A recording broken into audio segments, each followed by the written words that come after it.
Hello. How are you this morning? I'm fine, thank you. How are you? Good. I'm good, thank you. It's lovely. And I've also got a one-to-one meeting with someone in my networking group that we've just recently connected. So I'm hoping that something will come out of that as well. Oh, lovely. Start, Penny, with tell me a little bit about you. What do you do? Who are you? Tell everyone who you are.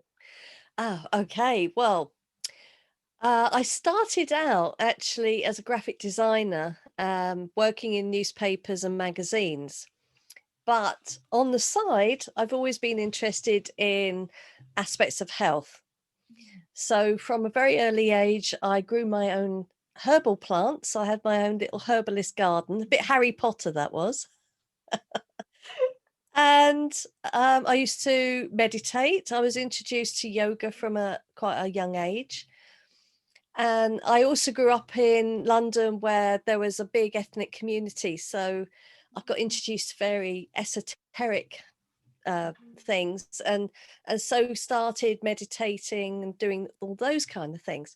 So running alongside my graphic design was all this kind of health stuff right from the beginning. Amazing. So it's really been in you for a long time, just ready to show itself, if you like. Yeah. How exciting. So what made you finally take that step to sort of put your graphic design to one side and step forward to become a therapist? Well, that was completely out of my own hands. That was the 2008 crash. Ah, okay. And so I was made redundant from a newspaper and a magazine twice in that year. And so I thought, well, I've been trained to be a hypnotherapist, so let's just give it a go. And I'm here. I'm still here. Fantastic. That's amazing. How exciting that it just all worked out for you out of quite a probably scary situation, the fact left sort of without the job, but then gave you that push to go ahead and do ultimately what you've always wanted to do. Yeah, I mean, it never occurred to me when I was younger that I could actually earn a living from doing the things that I was interested in. So, yeah, it was quite an eye opener, and I've always been quite a solution focused person anyway. I was brought up in that way. My grandparents were that way inclined, and being creative as well. I just sort of took it on board to, well, let's see what we can do You with this. mentioned solution focused there. So you're a solution focused hypnotherapist, am I right? That's correct, yes. Fantastic. So tell everyone a little bit about that. What is it? What do you do? Tell us about that. Well, being solution focused, we don't go over and over the problem because that just creates more anxiety. People can't see their way out of the problem, and so the anxiety stops them being in the right part of the brain. So being solution focused is going, right, I've got a problem and I need to get to a solution where I'm actually doing something completely different. And so working with another person, you're using scaling all the time. So you go, okay, well, if that goal is a 10, where are you today? And that is a great way of allowing you and the client to really move towards the goal. And get them to use their visualization skills to, well, what would be going on at that goal. And also I'm a great believer in bringing those emotions in as well, because the more you can feel those positive emotions, the kind of you feel more drawn towards that positive future. Absolutely. So that's the basis that I work on. And so what I usually do is right at the beginning kind of assess what tools they might need. Mhm, So by looking, a lot of people have negative thoughts. mhm. What tools can I help them with to get them over those negative thoughts? Or they may lack confidence. So I think, I know that there's various things that I can do to help them improve their confidence. Mm. So every week we kind of move towards the goal, and I teach them a tool, or, you know, we're very much I mean, I use meditation even, and encourage them to use meditation in the work as well. So it's a really broad spectrum. So I might use cognitive behavioral therapy Mhm, if they're stuck in a certain thought pattern. I might use compassion focus therapy so that mhm, they have some compassion for themselves, mhm. which a lot of people don't when they're feeling anxious. Absolutely. If there's a trauma, we need to scramble it with a various number of techniques. Mhm. So I'm taking the client on a journey, and each week they come back, they're slightly different. And so wonderful for you to be able to see that as well. As you say, that lovely progression that week on week, they just improve. Even if it's little steps at a Yeah, time, you see that wonderful change in them. I think yeah. that's wonderful. So, what do you enjoy about your form of therapy? What do you feel is the real benefits and what you enjoy being a therapist for? Um, well, it's the kind of I'll tell you a story around a client I had for fussy eating, and he is about 30. And he came to me, I think it was about September time. We worked online, and he was struggling to break out of his fussy eating. He essentially ate nothing but chicken, potatoes, and pot noodle. That was his diet. And so he wanted just to expand what he was eating, and not able to eat in public. He wanted to be able to go out with his friends. He wanted Christmas dinner at home with his parents, and that was the goal. And he got there. And at Christmas dinner, he sat down and he ate the entire dinner. And his mother burst into tears of happiness. Oh, lovely. Oh, that is wonderful, isn't it? And how amazing for you to hear those stories. You must feel such a sense of pride and accomplishment. Yeah. I mean, I do, but I always sort of say, it's the client that has done this. I'm just a guide. I'm just guiding them through the process. I've worked with people like it before, Mhm, and this is what they did, mhm, or these were the things that they found helpful. mhm. I reflect it back to the client, who then, oh, let's give that a go, or oh, that's not really me at all. But it gets them thinking, and they start to create their own solutions to the problem.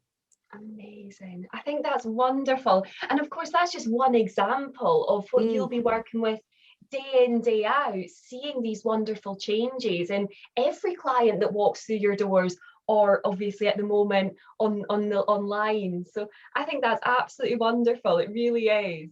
yeah. Why do you feel someone attending therapy is so important? Why do you feel everyone has that sort of need or want can access their form of therapy?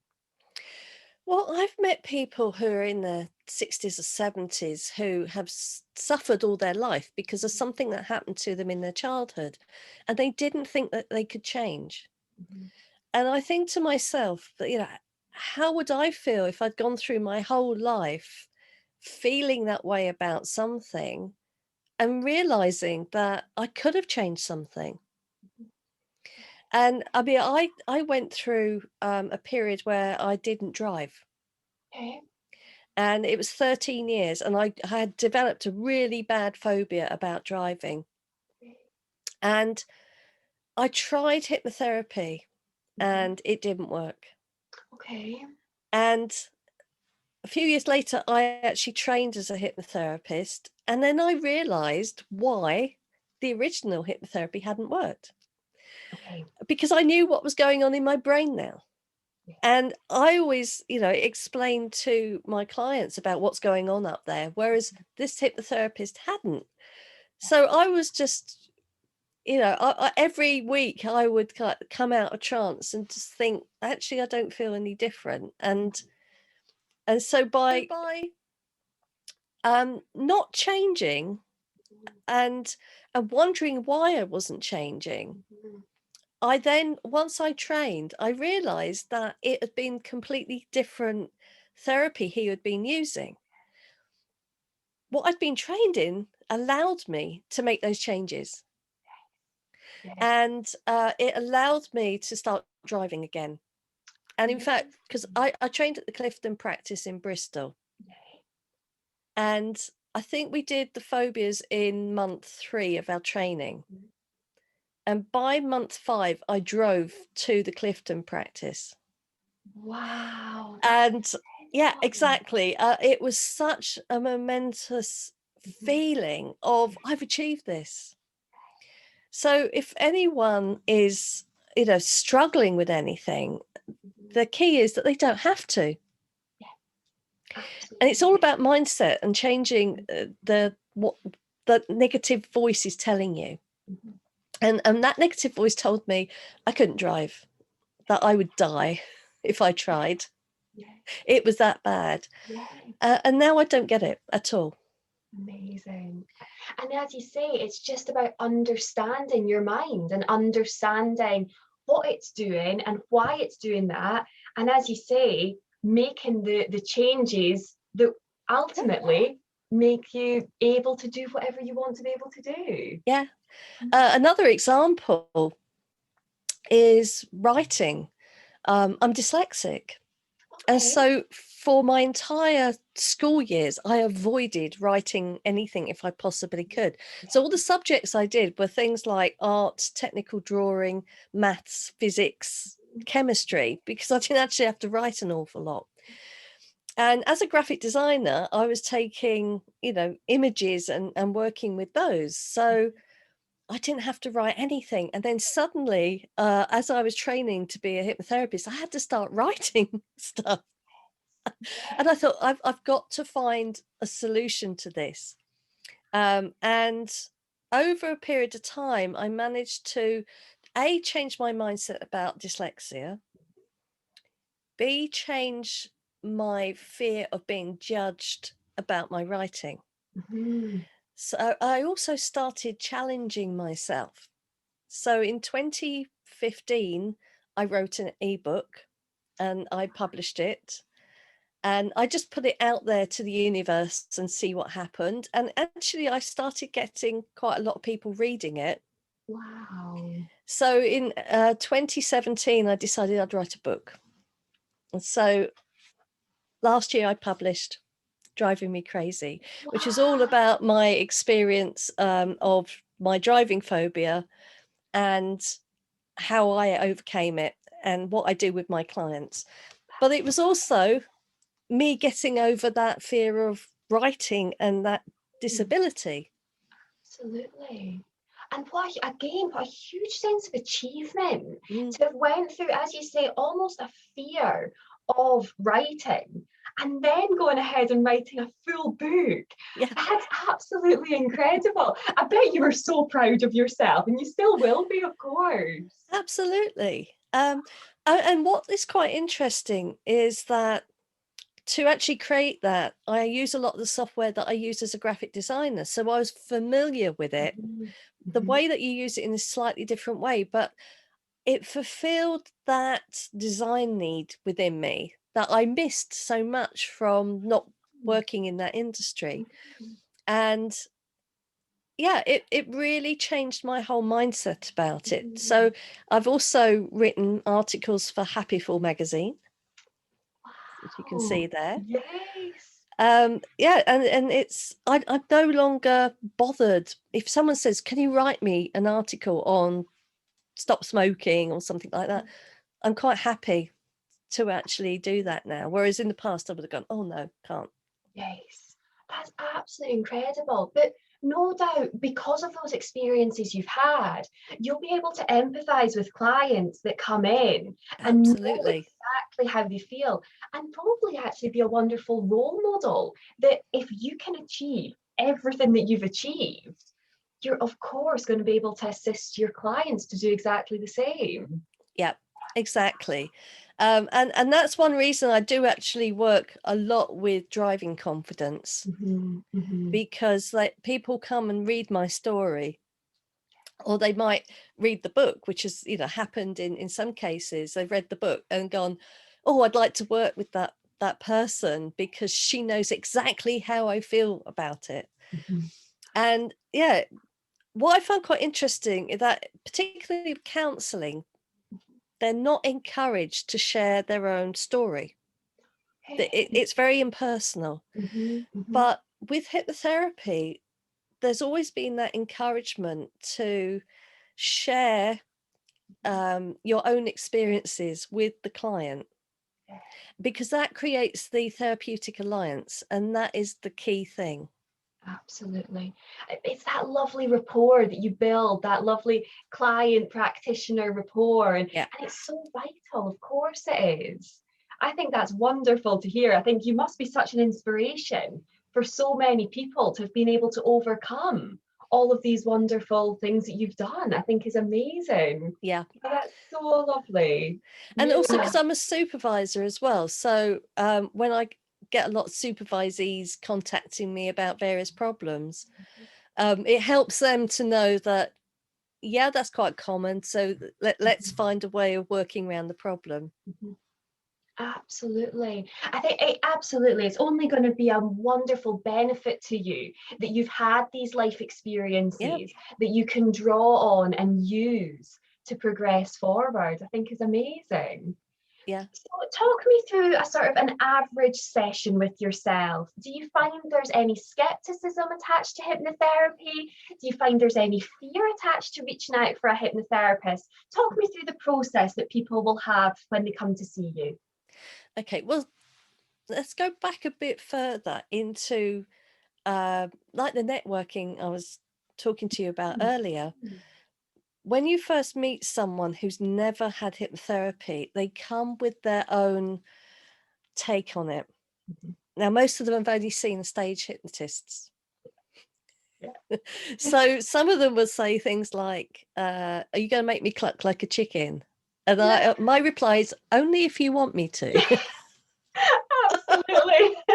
Oh, honestly, I'm a hypnotherapist myself, and if we had a pound for every time someone asked, "Are you going to make me eat an onion?" Yeah. Something like that. Absolutely. Oh goodness. Uh, and some people do believe that the hypnotic state will open up the mind for the devil to come in and make problems happen. And that I've come across on a number of occasions, and that's really something from the Bible, which says that you must at all times be focused on God. Of course, we're not. So we're focused on whatever we're doing, and if you suffer anxiety, you're focused on whatever's making you anxious. So I kind of have to explain that what it is, it's just helping the brain change itself in such a way that you stop behaving in that loop of habits, or that, having to go for the glass of wine to de-stress you, and becoming something so much more aligned with what you feel you're happy with. And so I think a lot of people who do come to me, they've searched for overcoming the problem.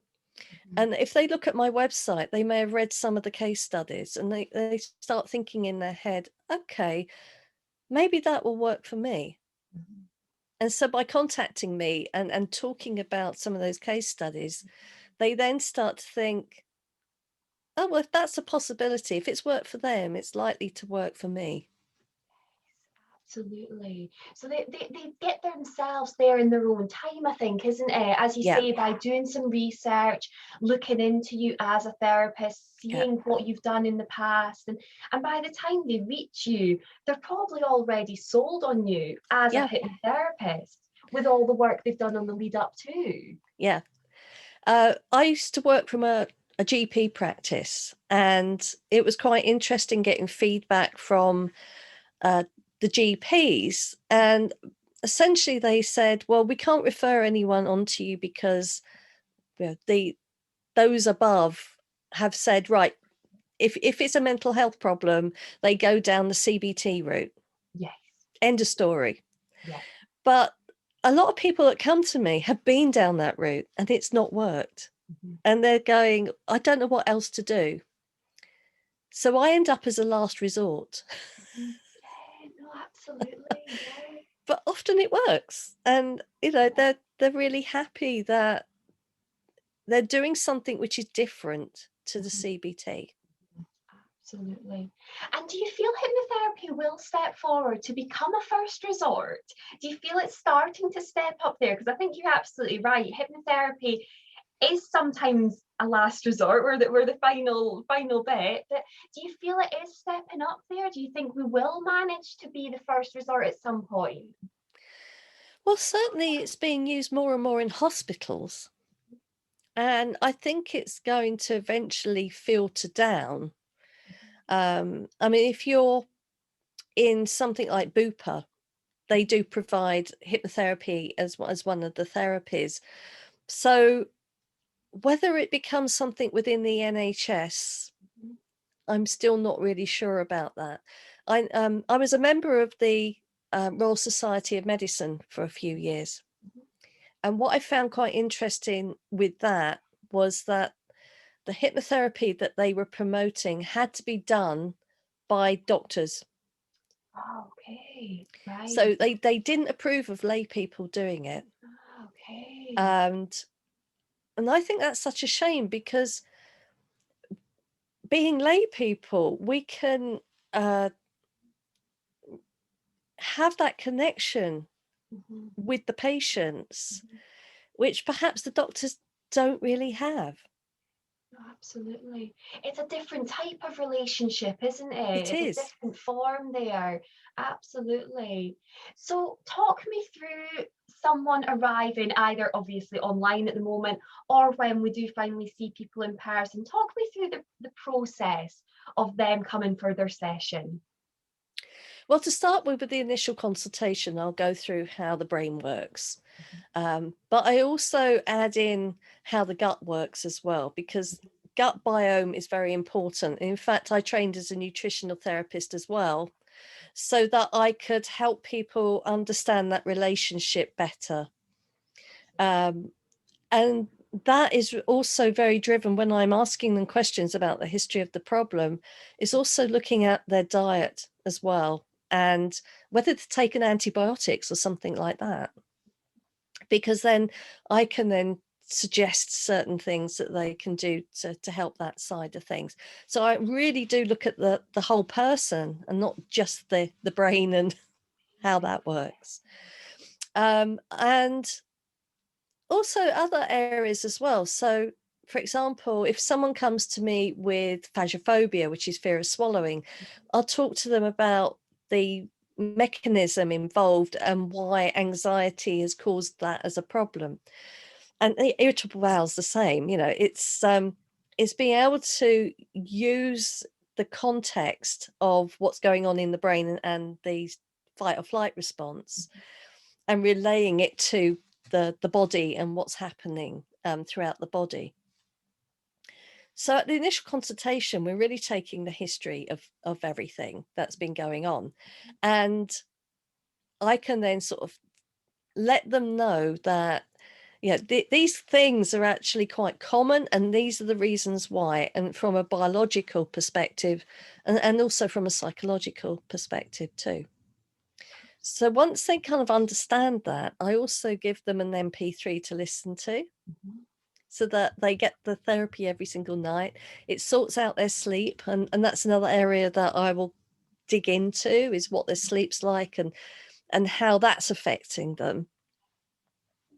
And then the actual sessions themselves are very straightforward. So it starts with what's been good this week, because we want to put them in that right part of the brain. And it's looking at what they have achieved and, if they've had a bad week, because therapy's not all that way, it's kind of like that. Uh, I might get them to reflect on what they've learned from the experience. What could they do better if it happens again?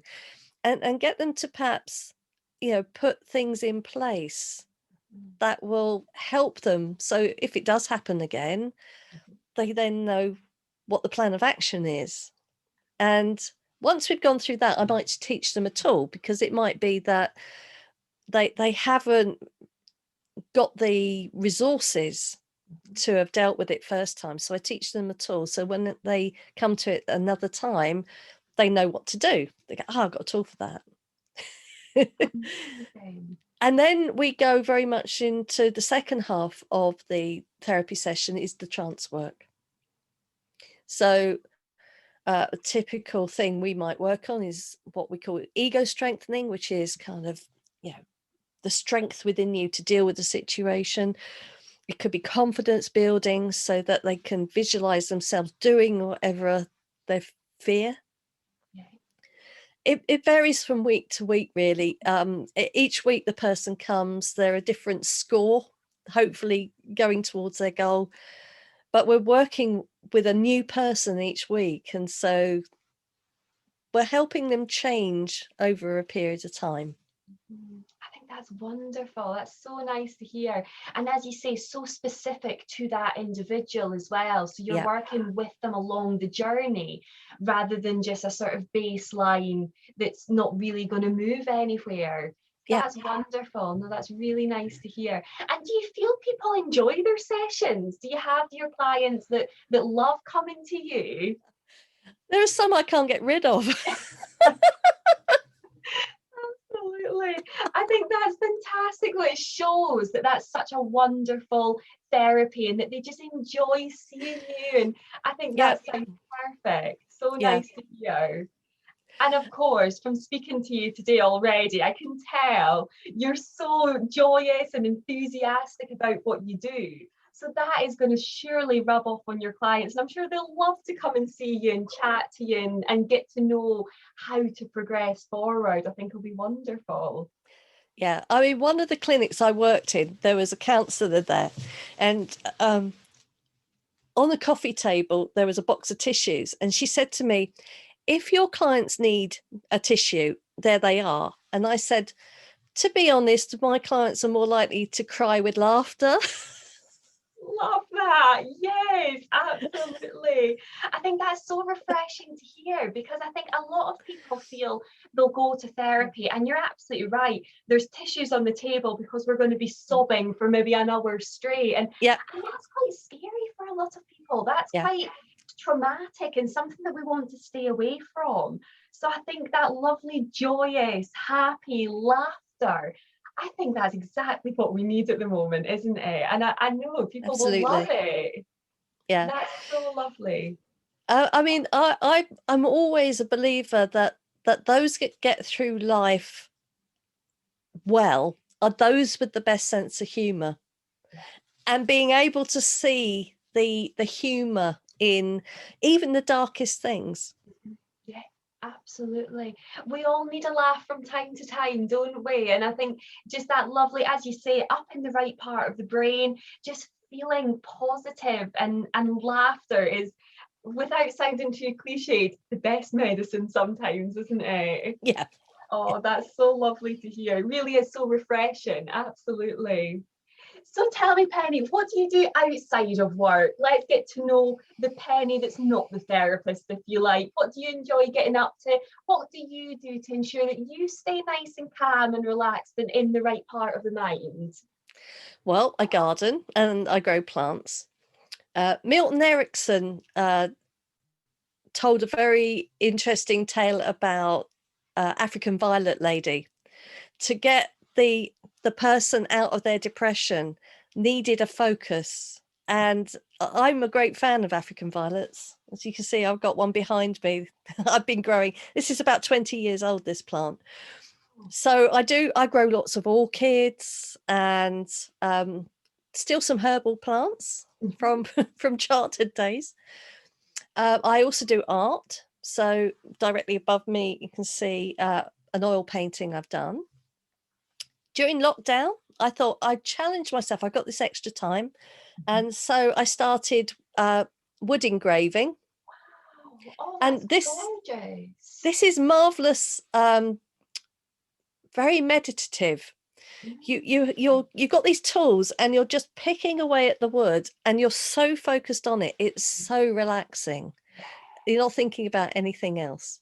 So that is my go-to when I want to switch off. I just pick bits of wood, basically. lovely. Oh, I think that's amazing. We all need those things, don't we? Where we're just so focused, so intent on one thing at hand. I think that's wonderful. So do you do that quite regularly? Yeah, I mean, uh, probably once a week on my weekend. I don't work a normal week. Mhm. Because my husband works a strange shift, I have Monday and Tuesday off as my weekend, Oh, which nice. gives me the Mhm, opportunity to work with people at the weekend in therapy because mhm, they're not working and so they can come and see me. And so on a Monday or a Tuesday, that's when I get the wood engraving stuff out and probably spend a couple of hours doing that. oh, that's lovely. And Paul, I bet the couple of hours just fly by Oh, because you'll be so intent on what you're doing. absolutely. That's right.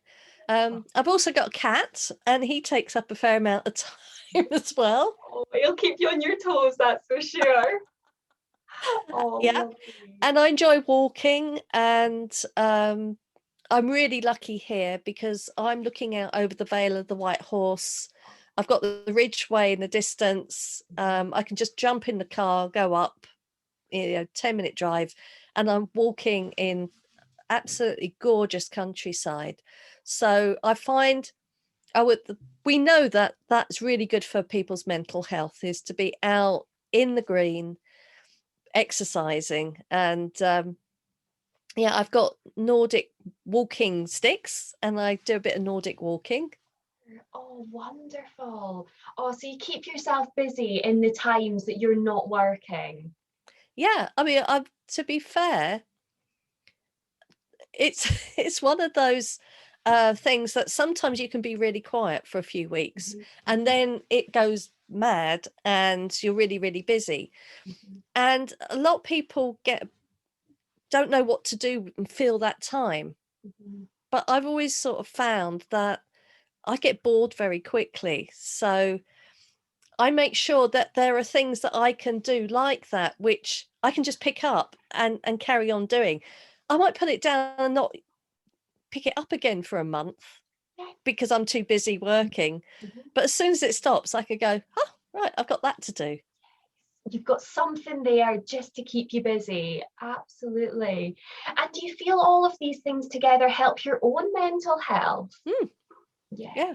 Because I just feel that um, the balance is right. And then Mhm, strangely enough, what lockdown has helped with is eliminating a lot of the commuting. mhm, So the extra hours that I've gained mhm, from not having to go to a clinic, mhm. I've have put into things like the art, bit of gardening, just relaxing. Absolutely. And we all need it. I think as therapists, we can sometimes tell everyone else to relax and tell and give them the tools to help the relaxation and sometimes maybe forget ourselves. So I think it's lovely to hear that you do also look after yourself and have that wonderful self-care regime that means that you're in the best frame of mind you can be as well, of Yeah. course. And I meditate every morning, and I find that is really helpful. And I try and encourage my clients to try and fit in some meditation first thing because it really does put you in the right mindset for the day. Mhm. Absolutely. And it doesn't have to be long either. How No, long do you tend to meditate for? it's usually between 10 to 30 minutes, depending on Okay. how much time I do have. Yeah, absolutely. So it can really vary, as you say, if you only have 5, 10 minutes in the morning, you can do it in that time, or likewise, if you've got a bit of a luxurious morning, we can maybe pad that out a little bit. So Yeah. yeah, I think And that sounds there's lovely. in the summer I get up earlier. So Of course. I Yeah. utilize that time to do the meditation, perhaps some yoga, something like that. Oh, that sounds beautiful. Really just looking after yourself to then be able to look after others is the main Exactly. thing, of course. I think that sounds absolutely perfect. So what kind of advice would you give someone? Maybe there's someone there thinking, I think I need to go to therapy. I think there's something going on there. I'm a little bit scared. I'm a little bit nervous. What would you tell someone that's thinking about seeking a therapist? Well, I think the first piece of advice I'd say is don't go to the cheapest one or necessarily the one that's local to you. Mhm. It's looking at those who have got this either the sort of specialist area or the experience within the problem that you have, because you can then relax to some extent that this person already knows something about the problem. Absolutely. I think too many people just base it on what's the most convenient, but that might not be the best route for them. Absolutely.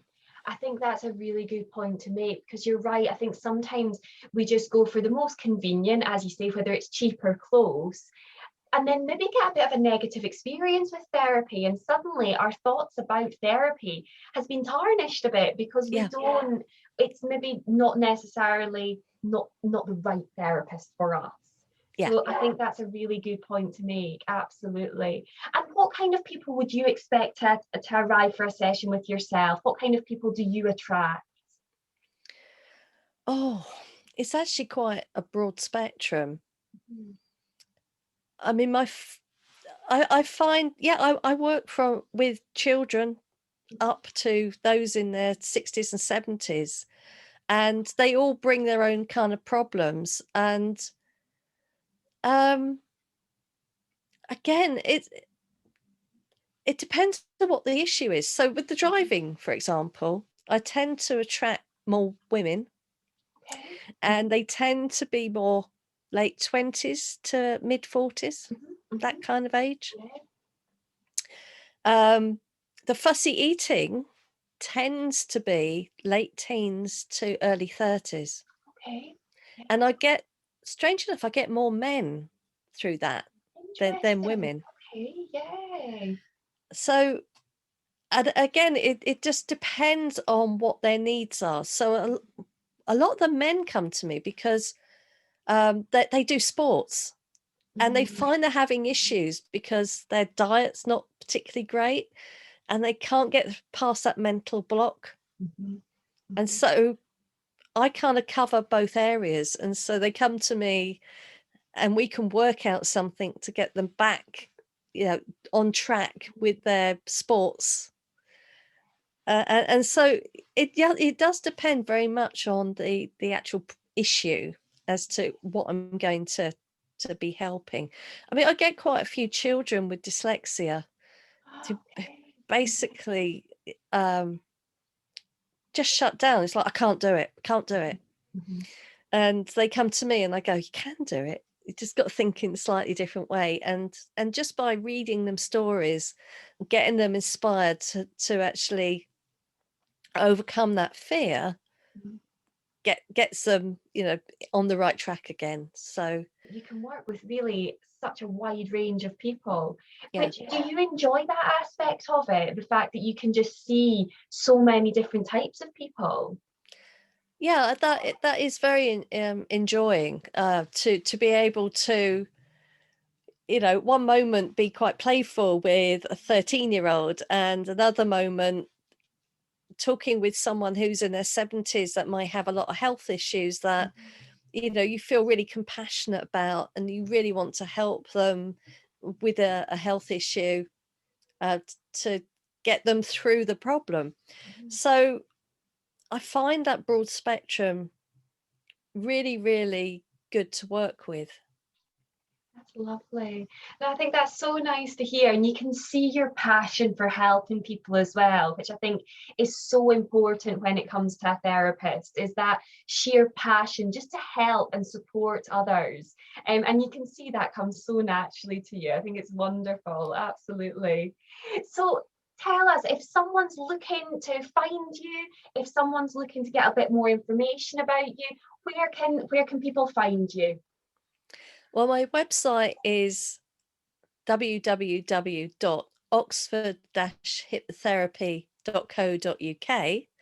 I can also be found on the hypnotherapy directory, on various places like the Association for Solution Focused Hypnotherapy, the NCH, and there are a variety of places people can find my information and get in touch.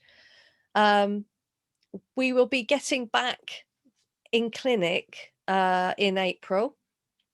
And before, I was working from a whole selection of different clinics right across Oxfordshire, but because of the pandemic and going online, I'm just going to start at one in Kingston Bagpues, the Kingsmore Clinic, Mhm. and see how things go from there, because I feel that actually doing work online has been helpful to people because they don't have to travel either. Absolutely. In So the last year, I think instead of seeing people mostly in Oxfordshire, I've seen a lot from London. mm, I'm seeing people currently from France, wow, Singapore. goodness. So they've done their research, so they've realised that I can help them, and so they come to me. Amazing. That's so wonderful to hear. So I'll pop a little link just below the video with all your details, your website, where people can get in touch with you. And what about your book? Where can people buy your book from? Well, currently it's only available on Amazon, Perfect. Yeah. but over the next 6 months, I hope to get it distributed wider. How exciting. Oh, that's amazing. So we'll pop the Amazon link down below as well, because I think that'll help so many people. I think there'll be people really, really interested in that, that's for sure. Lovely. That's lovely. Thank you so much for chatting with us today, Penny. It's been lovely to hear all about your clinic, all about yourself, and about the therapy. Thank you so much. Thank you for having me on.